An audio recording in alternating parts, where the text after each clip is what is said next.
Hi, friends. How are you guys doing? Hey João, hey Norah. Hi, my friends. Everything is great. How about you?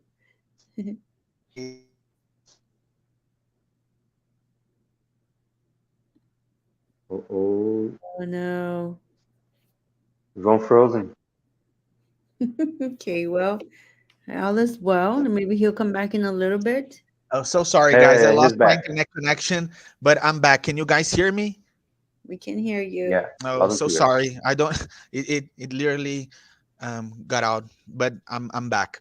So, friends, we're here to start the 19th day of this beautiful book, Paul and Stephen. We're very happy with this journey that we have been through this year. This book is amazing. We are in the second part, and tonight we're gonna carry on from where we stopped last week. Actually, the last time we recorded. I'm very happy to have my two great friends here with me. And before we start properly talking about the book, our great friend Nora, as always, will bring us some prayer so we can get more relaxed, calmer, and then start studying. All right. Let us beautifully and calmly jump into this beautiful vibration, thanking God and the mentors for this opportunity to gather here this evening or on demand. We thank you so much for the blessing of life. We thank you so much for friendships, for family, for relationships, and just the blessing of being here. We thank you, and thank you. As we study tonight, that you inspire our hearts with beautiful message for our soul. And let us say the Hail Mary's prayer. Hail Mary, full of grace, the Lord is with thee. Blessed art thou among women, and blessed are thy womb, Holy Mary, Mother of God. Pray for us sinners now and at the hour of our death. And so be Thank you, dear. So it. much beautiful.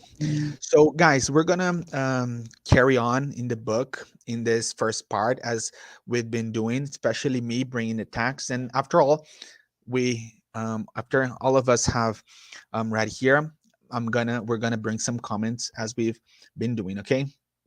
So, Sal understood the warning. There was no need to prolong the conversation. With good manners, his friend was throwing him out. This is where we stopped last week. 2 minutes later, Sal was back on the street. It was almost noon on a very hot day. He was thirsty and hungry. He looked in his pouch and it was almost empty. There was very little left from what he had received from Gamaliel's brother on leaving Palmyra for good. He looked for the cheapest inn in one of the poorest neighborhoods of the city. Then, after a frugal meal, and before the kerosene shadows of the afternoon began to fall, he walked full of hope toward the renovated old house where Simon Peter and his companions carried out their activities on behalf of Jesus' cause. On the way, he remembered when he had gone with Sadak to listen to Stephen, how everything was now happening in reverse. The critic of yesterday had now returned to be criticized. The judge turned defendant's heart was immersed in singular anxieties. How would they receive him at the church of the way? This is very powerful. Saul stopped in front of the humble house, immersed in the past, and with a heavy heart he thought of Stephen. When he had stood before his friends, before the authorities of Judaism at the Sanhedrin, his attitude had been otherwise. He knew their individual weakness since he too had donned the Pharisaical mask and could submerge their clamorous errors. However, now that he was about to face the Galilean apostles, his conscience was overcome with a sense of sacred veneration. These men might be unrefined and simple, and they might be living outside the intellectual values of the time, but they had been Jesus' first helpers. Moreover, he could not approach them without experiencing profound regret. All of them had suffered shame and humiliation because of him. If it had not been for Gamaliel, perhaps Peter himself would have been stoned. He needed to solidify his sentiments of humility in order to express his ardent desire for sacred cooperation with Christ. In Damascus, he had struggled in the synagogue against the hypocrisy of old friends. In Jerusalem, he had faced Alexander without fear. However, it seemed to him that his attitude here should be different, that he should renounce himself in order to be reconciled with those he had harmed. Deep in he thought, deep in he thought, he knocked on the door, almost trembling. Prochorus, one of the helpers who answered the door politely. Brother, said Sal humbly, could you please tell me if Peter is in? I'll check, he answered amicably. If he is, continued Saul, somewhat hesitant, tell him that Saul of Tarsus wishes to speak with him in Jesus' name. Prochorus went pale and shuddered and stuttered a yes, fixing his startled eyes on the visitor before leaving hesitantly, unable to disguise his great surprise. It was the persecutor. He had returned after 3 years. He now remembered Saul's first argument with Stephen when the great preacher of the gospel had suffered so many insults. In a few moments, he reached the room where Peter and John were discussing internal problems. The news hit them like an explosion. Nobody could have foreseen such a thing. They did not believe the story that Jerusalem had elaborated upon with unknown details at each telling. There was no way that the implacable persecutor of the Master's disciples had converted to the cause of his gospel of love and redemption. Before sending Prochorus back to the unexpected visitor, the former fisherman of the way called James so that all three could decide what to do. The son of a strict ascetic opened his eyes wide. After the first hurried exchange of justifiable, fear-filled opinions, Simon stated with great prudence, "It is true that Saul caused us all the harm he was capable of. However, it is not for ourselves that we should be afraid, but for the work of Christ that has been entrusted to us. I'll bet this whole story about his conversion is a farce to lead us into a new trap," said James, somewhat uneasily. "As for me," said John, "I pray to Jesus to enlighten us, even though I remember the whippings that Saul ordered to be inflicted on me in prison. Before anything else, we must find out if Christ did in fact appear to him at the gates of Damascus. But how can we find out?" asked Peter, with deep understanding. Our poor lies in Saul. Our proof lies in Saul himself. He is the field that will either reveal or not reveal the sacred seating of the Master. In my opinion, since we are in charge of a legacy that does not belong to us personally, we must proceed in accordance with human prudence. It would not be right to open our doors when we do not know his intentions. The first time he came here, Saul of Tarsus was treated with all the respect that the world accorded him. I offered the best seat for him to listen to Stephen. Unfortunately, his disrespectful and sarcastic attitude caused a scandal that ended in the imprisonment and death of our friend. He came intentionally and returned later to arrest us. He repaid our fraternal love with shekels and ropes.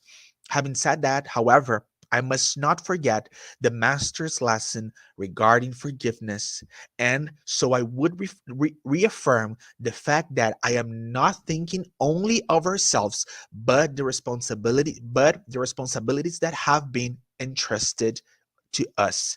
The others were silent before such wise remarks, while the ex fisherman continued. Consequently, despite my willingness to do so, I cannot allow him to be received into this house without making a better study of the situation. That said, I shall call a meeting for tonight. The matter is very grave. Saul of Tarsus was the first persecutor of the gospel, and I want everyone's help in deciding what to do. I do not want to seem unjust or imprudent. And after a long pause, he said to Prochorus, "Go and tell him to come back later, that I cannot leave more urgent matter for the time being." "What if he insists?" asked the worried deacon. "If he has in fact come in the name of Jesus, he will understand and wait." Saul was anxiously awaiting the messenger's return.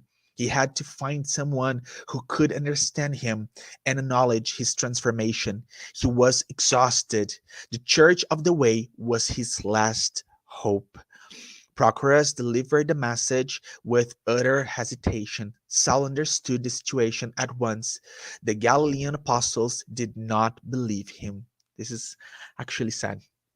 He now examined the situation more clearly and perceived the great and indefinable mercy of Christ visiting him unexpectedly at the deepest point of his spiritual abscess before the gates of Damascus. Judging from how very difficult it had been for him to meet Jesus, he realized how much kindness and compassion had been necessary for the Master to welcome him and address him with sacred exhortations during that unforgettable encounter.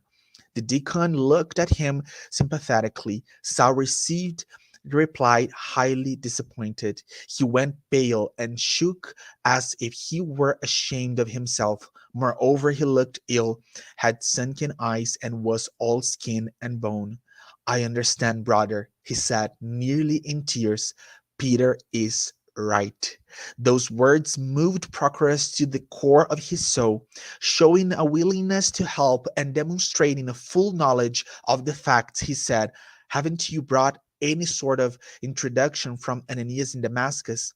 "I already have the master's." "How so?" asked the deacon, surprised. "Jesus told me in Damascus," said Saul peacefully, "that he would show me how much I must suffer for the love of his name." Deep down, the former rabbi felt immensely homesick for the brothers of Damascus who had treated him with the greatest of simplicity. Nevertheless, he also realized that this was the right way to proceed for now, since he had given proof in the synagogue and to Ananias that his attitude left no room for pretense. Upon realizing that everyone in Jerusalem was receiving him as a common liar, he felt hot tears welling up in his eyes. But so that the deacon would not see his wounded sentiments, he made up the excuse.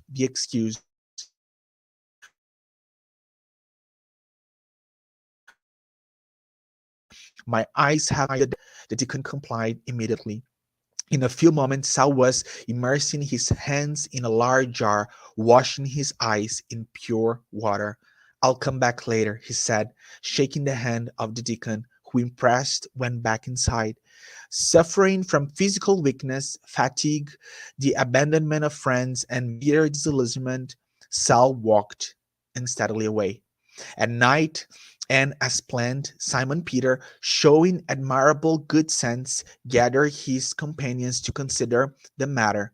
Besides the Galilean apostles, the meeting included the Nicanor brothers, Prochorus, Parmenas, Timon, Nicholas, and Barnabas. Barnabas was a member of the most direct helpers at the church because of the elevated qualities of his soul. With Peter's permission, James began the discussion. He was opposed to any kind of immediate help to the last minute convert. John then proffered the fact that Jesus had the power to transform the most evil spirits as well as to uplift the most unfortunate.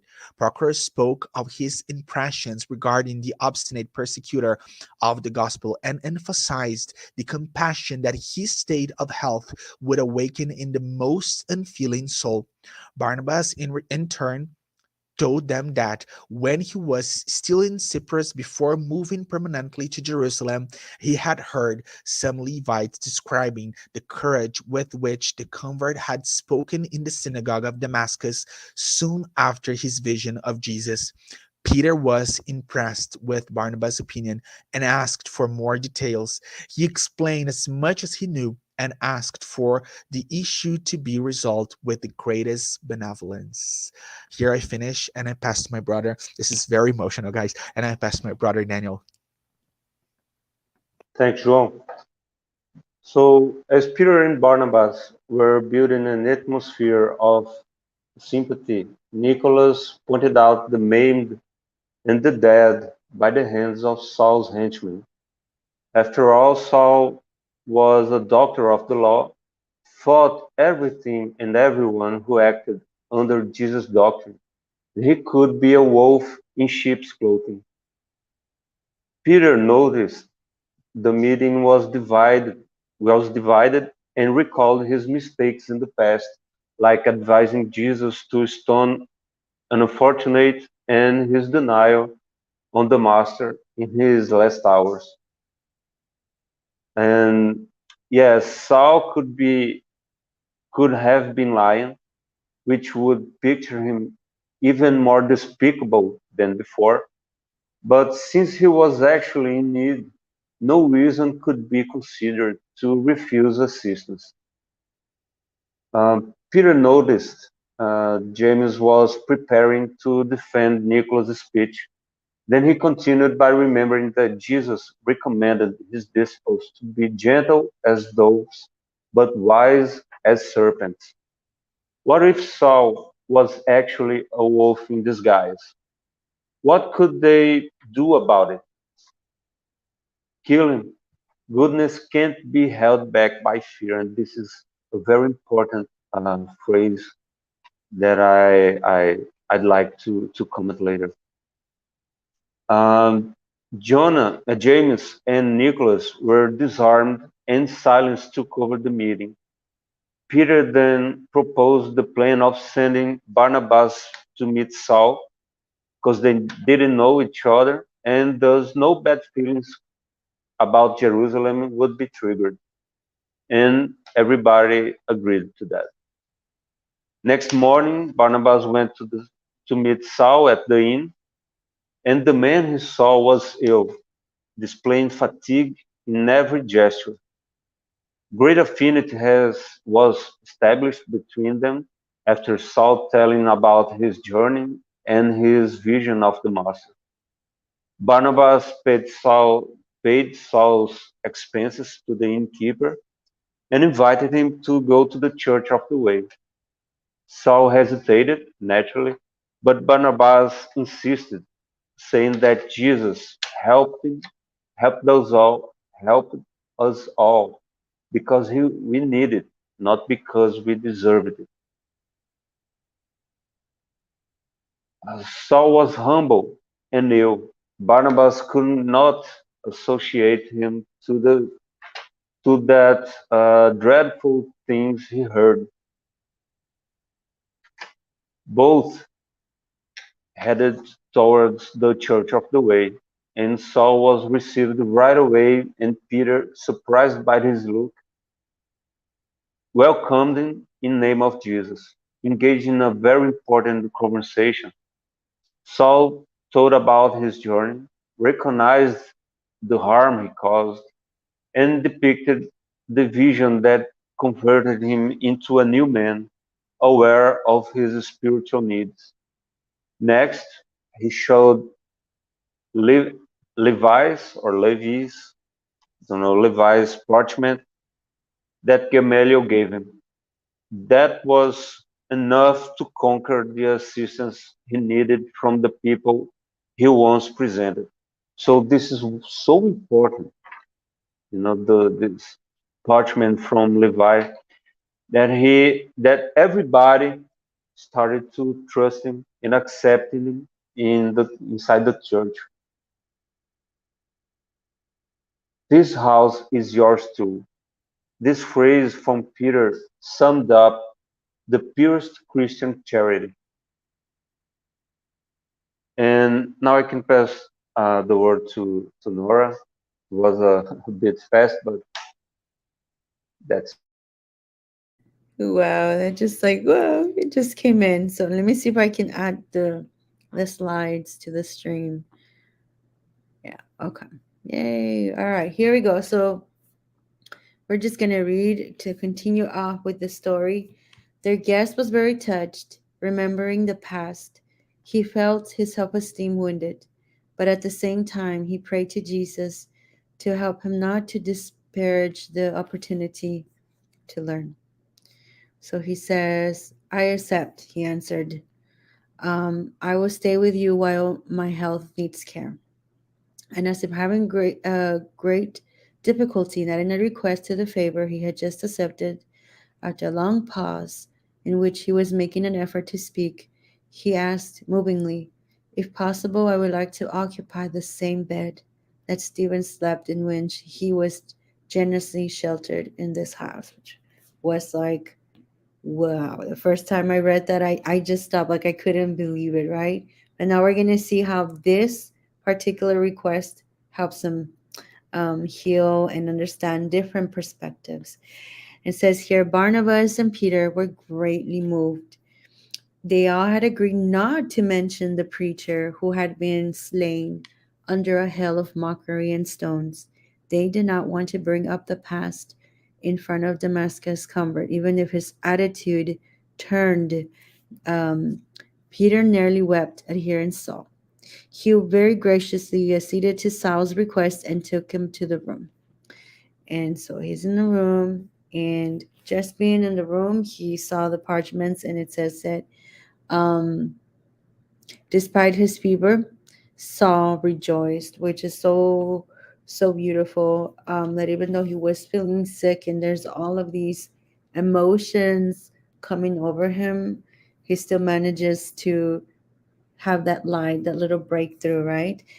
He was overcome by emotions, and he found the name of Abigail written many times on the little parchment, and there were phrases peculiar to his beloved's mannerisms, expressions and dates that coincided perfectly with her innermost revelations when both had enjoyed talking about the past and Zechariah's orchard. The word Corinth was also repeated many times. Those documents seemed to have a voice of their own.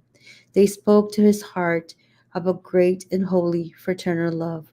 He listened in silence and ardently kept his conclusions to himself. So here we have feeling all the emotions, remembering Abby, right, and everything. And we can see how he's shifted a little bit now. He's even though he's experiencing powerful emotions, he's very mature, right, to kind of process everything he is feeling. And he would reveal to no one his inner pain. The great errors of his public life, his remorse, and his self corrections, which, although made openly, very few friends were able to comprehend. This was all others needed to know about. So, sometimes we have life, and, we have our own paths and our own way. So basically, here, nobody needed to know only what people needed to know. But there was other parts that he kept to himself, right? So that's another food for thought for us. A lot of people might not understand our path. We don't need to like give explanations and kind of thing. Like everything will work out beautifully. So that was touching. And he says here Peter noticed his attitude of constant meditation and made every effort to offer him his brotherly assistance, friendly words of encouragement, comments on the power of Jesus, nourishing broths, rich fruits, um, touched by care. So, what a great way to be a friend. So, that was beautiful, right? However, he noticed that James, son of Alphaeus, perhaps afraid of Saul's past actions, would not say one word to him. James had made himself a strict follower of the law of Moses within the Church of the Way, and Saul saw him only from time to time, an impassive shadow gliding among the sick, murmuring soundless prayers. At first, James' lack of interest hurt Saul. But soon he considered the need to humble himself before all. He had not yet done anything that would demonstrate his new convictions. When he had been a dominant figure in Sahedrin, he was unforgiven too. So he's again here kind of like, well, what's happening with James? He's different, right? So he's starting to perceive these things. Um, I personally said, the apostle thoughtfully, do not think it is very wise to stay in Jerusalem for now during this period of renewal. To be frank with you, um, and basically this whole says it's time for you to kind of leave for several reasons. One, you're going to cause a lot of, talk here. He has this very dark kind of, loud past that's very difficult to stay. But two, he needs place to grow. So they felt like for him to move was an option, right? Of course, Saul felt distressed as he listened to Peter's advice, but he didn't protest. The apostle was right. Throughout the city, he would meet with destructive and vile criticism. So here again, throughout this whole thing, Saul was like in another level. I think I should go back to Tarsus, he said humbly. Maybe my old father will understand the situation and help me out. I know Jesus will bless my efforts. If I must begin my life anew, I shall do it in the home that gave me birth. Simon contemplated him tenderly, surprised at that spiritual transformation. So they both engaged in conversations, and then we have here, as soon as he was able to get out of bed, he went to listen to the preachings in the same room. And this is where it starts to get a little bit interesting, right? Um, the preachers of the gospel were usually Peter and James. The former spoke with profound wisdom while making use of marvelous allegories. The latter, however, James, seemed tormented by Judaic influences. To most listeners, James gave the impression of having embarrassed Pharisaic rules. His preachings avoided the standard of freedom and love in Jesus. He showed he was imprisoned in these narrow minded concepts of the predominant Judaism. Long segments of his sermons refer to unclean meat, obligation towards the law, and the imperative of circumcision. The congregation also seemed completely different. The church looked much more like an ordinary synagogue. Israelites solemnly consulted parchments and papyri containing Moses' prescriptions. Saul looked in vain for the impressive presence of the sufferers and disinherited he had seen where he had got there for the first time. Highly curious, he noticed that Simon Peter was very kindly to tending to them in adjacent room. He got closer and saw that while the preaching reproduced the exact scenario found in the synagogues, there was a continuous flow of the afflicted to and from the former fisherman's humble room, right? So there was this change in seeing, like he was remembering the very first time when he went into the way, and there was more liveliness to it, and now more of that Christ the Nazarene teachings, and now it seems like they're kind of coming back to being like the law. So he's perceiving this, and he was shocked. The Church of the Way was completely different. Something was missing. The overall ambience seemed to be suffocating all notions of the Nazarene. He no longer found there had the great feeling of fraternity and the unification of principles for spiritual independence. After giving it some thought, he attributed all to Stephen's absence. And so this is like the next part is heavy because now he's having like this breakthrough and seeing things that he himself partook. It says, after his death, right, or Stephen's death, the power of gospel and freedom had been extinguished, for he had been the divine yeast of renewal. Only now was Saul able to evaluate the greatness of Stephen's exalted task. Like, wow, how they say, like, you never know what you have until you don't have it, right? Till you lose it. So now he's seeing, like, oh my gosh, like Stephen was special. So Saul wanted to speak as he had in Damascus, to lash out of the errors of interpretation, to shake out the dust that had accumulated over Christ's immense and sacred ideal. But he remembered Peter's advice and kept still. It was not right, for the time being, to reproach others' behaviors when he did not yet have any deeds, terrifying to his own renewal. So he's having this awakening, but he's also very patient with the process, knowing that he can't just come in, right? He has to slowly work his way through it. But nevertheless, the awakening is there. So if he tried to speak, he would receive like criticism, right? So also people knew what past he had, and so he needed to take it easy. So after that first meeting, Saul looked for an opportunity to be alone with Peter and to ask him about the changes. So now here it's like it's a very powerful piece, I think, because just as Emmanuel is giving us those details from the book, like the narration, the settings, and all of that, I think simultaneously we're also seeing Saul's own awakening and change of scene inside of him, and how it's so natural. It's not this thing of where he tries to push or make it over the top. It's just a very natural progress that I was very inspired, I have to say, with this part. But it's so beautiful because another part might be asking, well, if we know who he is and Saul's going to be, all of this, why is it that he's suffering so much? Why is it he's going through all these things, right?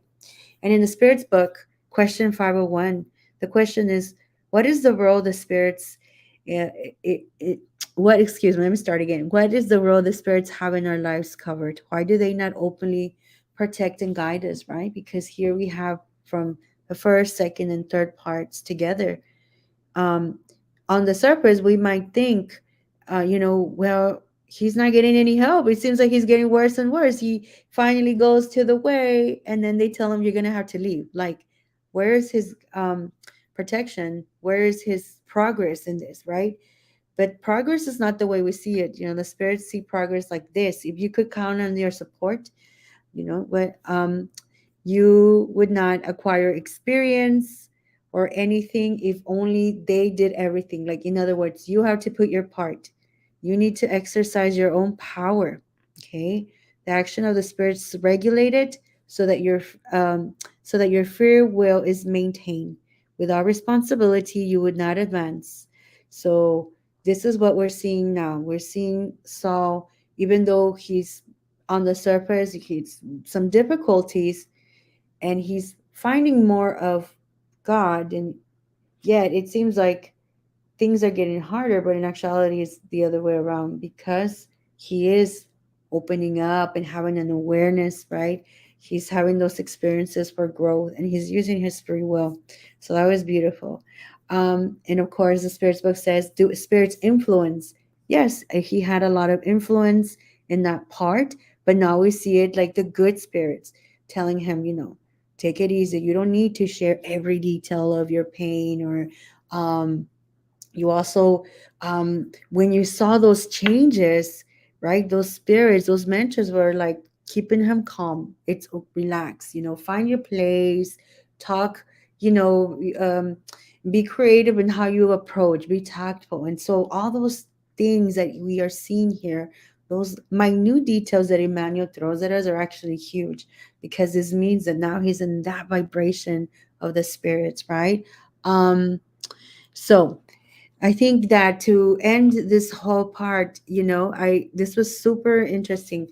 It says here, the spirits tell us we wrongly assume that the spirits only manifest themselves through extraordinary phenomena. We would like to see them aid us through miracles, and we imagine them to be armed with some sort of magic wand. That's not the case, as their guidance is only through natural means, and their intervention usually takes place without are being aware of it. This is him. This is Saul, the whole part. He was actually, I feel like he was so embraced by spirituality. He was so loved. Um, but this extraordinary phenomena was in that little, I don't even know. It's like I was telling my friend earlier, there's certain things that I see in my head and it's so hard to express in words, but it's like, it is huge, but it doesn't need to be like over the top, right? It's more of the feeling and the emotion, like. And so I think that he's finally at that point where he's perceiving the spirits around him. He's seeing the advantage of these voices, these inspirations, or however we want to call them, that they're really helping him stay calm. He's finding healing as he was going through Abigail's thing. So, right. And then lastly, you know, by their fruits you will recognize. And we all know this, so we won't read the rest, but this is the Bible verse for reference. And I think that that's basically we see the church scene right there in the Church of the Way, like by their fruits they will recognize them. And so we need to we are going to get to that part of the book when we start to look at the church and their characteristics. But for now we know that we do need to produce good fruit. And so that's kind of where he's at in the book. So those were my statements, and I apologize. Went to a refugee camp today, friends, all day. So I apologize. I feel myself speaking, but I'm so in tune. It was so beautiful. I'm wow. So Thank you, yes. dear. It was beautiful. Thank you, bro. I have a couple of comments as well. A very interesting thing that we see in this part of the book is Saul of Tarsus constantly being put in a position where he needs to exercise humility. And when we look to those situations, we could pity him because it is not easy to be every single time he tries to find something to find some support, and then he has to go back and constantly being reminded about what he was in the past. This is not easy, and every single time we see that he has this mental attitude where he reminds himself that he has to be humble. I want to act like that, but I remember that I have to be humble. I have to exercise humility, and to not feel pity towards him, to not see him in that position of someone who is being a victim or who is suffering some kind of injustice. We do need to recognize that we as spirits, although we are incarnated on earth, we receive here what we need as spirits. Sometimes it is really harsh, but having that in our minds really helps us to go through those harsh times and go through them with faith and believing that God has a plan, and that will help us to have this more um, how can I put this? But this more equilibrated mental attitude, and therefore pass every single thing without harming ourselves in multiple terms. Another thing that I think is very interesting in this part of the book is that we see two men who are really different, and spoil alert, but they will have loads of issues because of these differences. We see James, and Norah brought these words, very connected to the obligations toward the law, and we see a man who was all about the law, but now he's all about Jesus Christ. He's 100% different. And it's really interesting because a couple of times as spiritists, we think that knowing the doctrine, and as spiritists, we do believe that the doctrine is the most honest perspective of Christianity. But of course we respect everybody that thinks differently. But these differences between them shows us that even though you are touching Christ, you are very close to him in this formal ways, because James was there. He saw Christ. He was one of the apostles, one of the 12 apostles. He was there. But if you do not have an open heart, you won't be able to deliver, as Noah brought, the fruits that you are supposed to deliver. And in the other hand, we have this man that did not know Christ at first, but got to know Jesus in a very different perspective. But he was with open hearts. And as we've talked from day one, he was honest. He was always defending the Judaism because he truly believed that that was the truth. And now that he thinks that Jesus carries everything that is worth on earth, he defends that.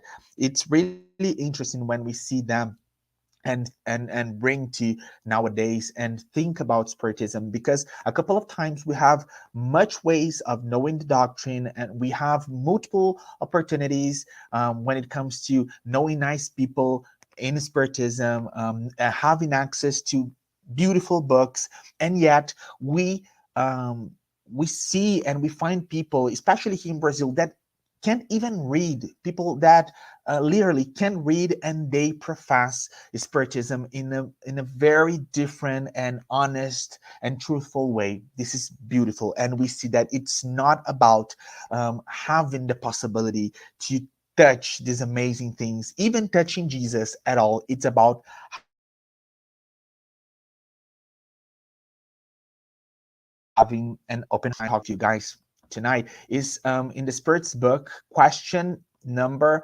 655. Allan Kardec asks, is it wrong to practice a religion that is not believed in from the bottom of the heart if it is done out of human respect and in order not to offend these who think differently? And here we see James, totally James in this question.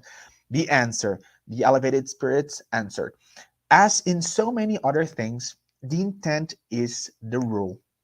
Those whose sole aim is to show respect for the beliefs of others do no wrong. In fact, they do better than those who would ridicule such beliefs, since that would show a lack of charity. However, those who practice a religion out of ulterior motives or ambition are contemptible in the sight of God and humankind. God could not be pleased with those who only put on a show of humility in order to gain the approval of others. And it's really interesting because we've seen that James, when it comes to professing this respect that he had gained ultimately about Judaism, he was actually aiming for some kind of um, it's not vanity the word. Um, I don't find the word here in English, but he was trying to get something in terms of materialism out of it. It was not from the bottom of his heart. And we see a huge difference when it comes to Saul of Tarsus, who now really believes that Jesus is the Christ, the Messiah, and will do every single thing in his power to defend his new faith. Do you guys wanna say something, bro? Yes, about what you said, we can imagine Saul in that position. He was once a very arrogant, powerful man who would never think twice if he needed to go vicious against his enemies, so-called enemies. And then he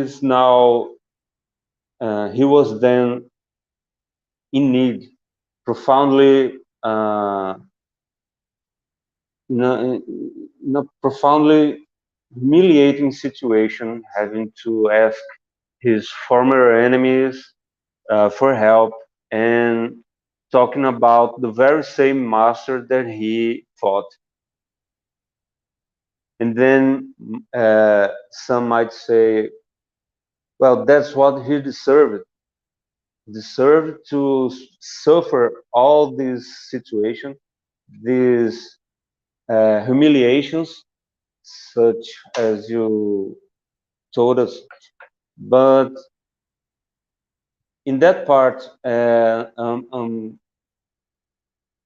when Peter, oh no, Barnabas was talking to Saul, and he said, Jesus helped us all because we need it, not because we deserve it.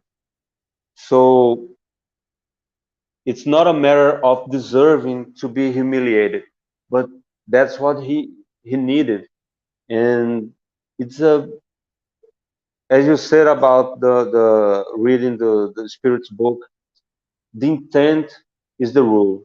So uh, the same thing is happening to a person, but you can see the different cause for that. The cause makes all the difference, and you can like that um, notice how God operates changes in our lives. It's so wise and so subtle that we are most likely to dismiss and ignore his actions. Another part that I would like to point out is that an expression I don't know about uh, U.S., but in Brazil we have this expression having one foot back. It's like you don't fully engage into something. You don't fully get into a room and participate and compromise with something. So having a foot back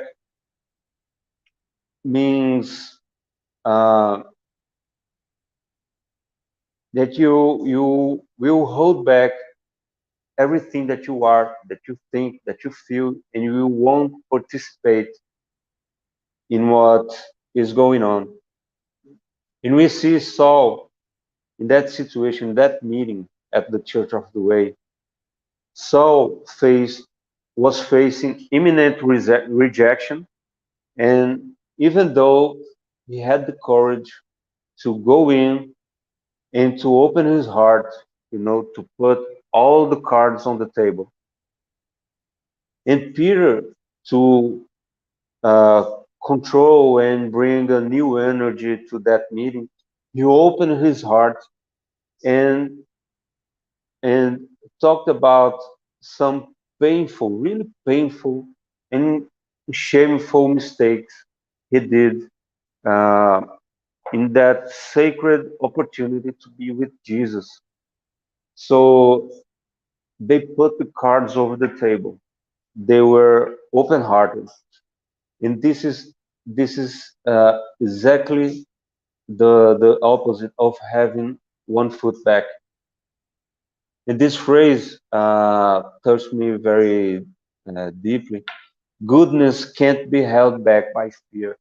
And to these days we are living and all we see on TV and social media, I want to add no resentment, because resentment is taking over human relationships, and everything bad that we are seeing in social media is how can I say this, is stained by resentment.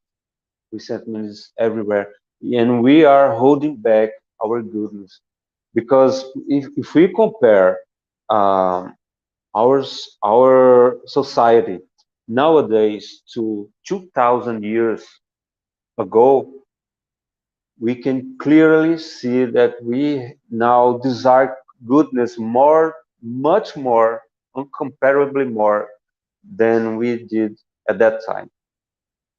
We are so far from perfection, but we desire a world full of goodness, with open-hearted, with open hearts.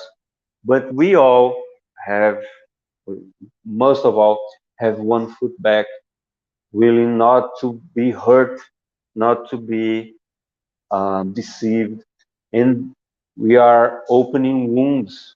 We are also preventing wounds to be healed. And this is so interesting. What we see in those spirits living in that book, I always point that out. They were so much more intelligent than we could expect from people from 20 centuries ago. That's mesmerizing, you know. So that's it. Thanks. I totally agree. Dear, do you have something to say? Sure. Just to kind of what you're saying, Daniel, regarding time and change. I was reading a chapter from a book that talks about the Mexican American community here in the United States and how maybe about 150 years ago, between 100 and 150 years ago, um, this ethnicity, this ethnic group was in a certain place. And then today, the youth, the Mexican American youth here in this country, they have more opportunities. There's still a lot of um, things that are needed, but there's this growth. And the title of this book was uh, From Pain to Growth, or Growth Pains, right? And um, talking about this in a study with other students, we realized that even though that was in an academic setting, we could think about it in life too. You know, if there was no pushover, if there were none of these little things, this community wouldn't have grown. So imagine us to, spiritually speaking, right? We cannot, and the interesting thing was one of the activities we had to do, instead of focusing on being the victims of this pain, right? Myself here too, this Mexican American community here. We've gone through so many things, right? And instead of focusing on that, we focus on the spirit of renewal, of problem solving. Like, what can we do from here on? If we've come this far, what can we do moving forward? And I feel like using that back to Saul's situation, I feel like he too had a choice about whether he wanted to stay stuck. And I thought, to be honest with you, the very first time that he wanted to be in Stephen's room and he kind of wanted to be there and saw Abigail's, stuff, I said, "Oh my gosh, brother, are we going back? Like, what's happening?" But actually, he came out of that and just moved forward, at least from this part. And I think that that's beautifully said, Daniel, as far as, yes, even in our society, we're growing, he's growing, and just him being open to it. I always feel like in this part, when I was reading, there was a lot of behind the scenes stuff happening because his like you said, João, that passion that he had when it was for the law, now for Christianity, for being a Jesus disciple, that's very special. Like, that's unique and that's something, right? And so when someone has that gift, we have to think about the spirituality, like the world trying to, you know like, no, it can't happen, right? Because he has a special mission. And so for sure, like, we can already see it, just those thinking processes. Again, part of his growth is the spirituality, protecting that, because he had that mission and it needed to be like protected. I don't know if I'm making sense, but I was very touched by this part. Yeah. Totally. You're totally making sense. Thank you both. Guys, Mhm. before we finish, I just wanted to just want to know, I just want to bring one last Right. perception. As we've seen, this man, he is being at this part of the book, but every single time in positions where he have to exercise his humility. But another thing is that he was a very self-centered man, as we've seen before. It was all about himself. And now we're seeing a Saul of Tarsus asking to lay on the pad that Stephen used. This is very powerful because he is absolutely telling that he is not the selfish man anymore. And he is being put again in positions where he needs to exercise that type of mental attitude. And in this sense, we have a very important question in the Spirit's book. And I want to finish with that question that brings us why we have to go through that kind of process. It's a very nice question. And for you guys that are started reading the Spirit's book, at this part of the book, when the spirits start talking more about the moral things, um, it really worth what I want to say here is it's really worth to go all read all the book, go from the beginning to the last word. This is very powerful. So we have question 917, and Allan Kardec asked the superior spirits, what is the means for destroying selfishness? They answered, of all human imperfections, the most difficult to uproot is selfishness because it is connected to the influence of matter from which human beings is still so close to their origin cannot free themselves. Everything conquers to sustain its influence, your laws, your social organizations, and your education. Selfishness will be weakened with the predominance of the moral life over the material life, and especially with the understanding that Spiritism gives you concerning your true future state, which is no longer distorted by allegorical fictions. When it is well understood and identified with customs and beliefs, Spiritism will transform habits, usages, and social relations. Selfishness is founded upon the importance of the personality.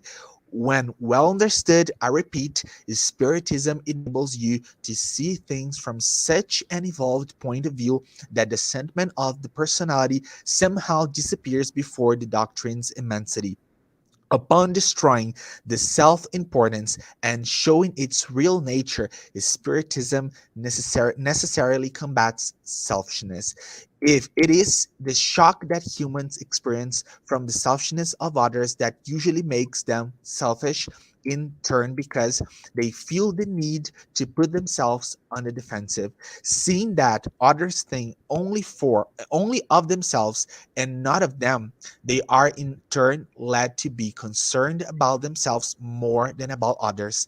Let the principle of charity and fraternity be the basis of social institutions and the legal relations between nations and individuals, and all will think less of themselves, and when they see that others are doing so too. Thus, they will undergo the moralizing influence of example and contact.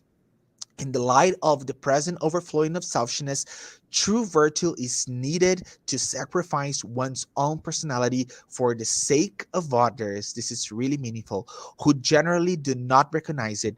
It is to those, above all, who possess this virtue that the kingdom of heaven is opened.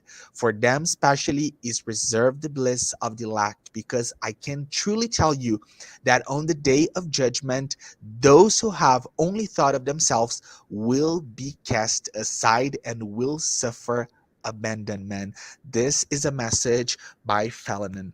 Guys, this is really interesting because, as we've seen before, we have in this book Abigail and Stephen, and they were at all not selfish, and we had and that first Saul of Tarsus. And at this point of the book, we have James and we have this renewal Saul of Tarsus, and he will be the example of a person who is getting rid of his selfishness. This is very powerful. And with the Spirit's book, we see how important getting rid of selfishness and all its problems that it brings to our lives. How important is that? um i'm I'm finished tonight. Do you guys want to say something else before we close the live? Just that there was a parts of me that I wanted to hug Saul. I really felt like he was getting his lessons. And so I was like, oh, just hugging him. And even though it's hard and he's going through those pains, they're gonna have a purpose. So, and thank you, friends. Bro, do you want to say something? No, thanks, guys. Nora, what you said about focusing on solutions, it brought me some memories about the therapy I went once, and I thought the psychologist would tell me what was wrong about my childhood, about the times when I was a teenager, But no, she was always asking me the same question: what can you do to change that? What can you do? What to change what's hurting you? So it's precisely this thinking. Focus on the solutions. That's so important. And thanks, guys. It's been always a pleasure.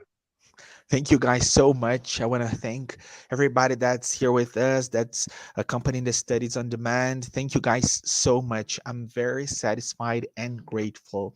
We're going to be here next week. God bless. Thank you, my two friends, and thank everybody that's here with us. See you guys next week, okay? Bye bye.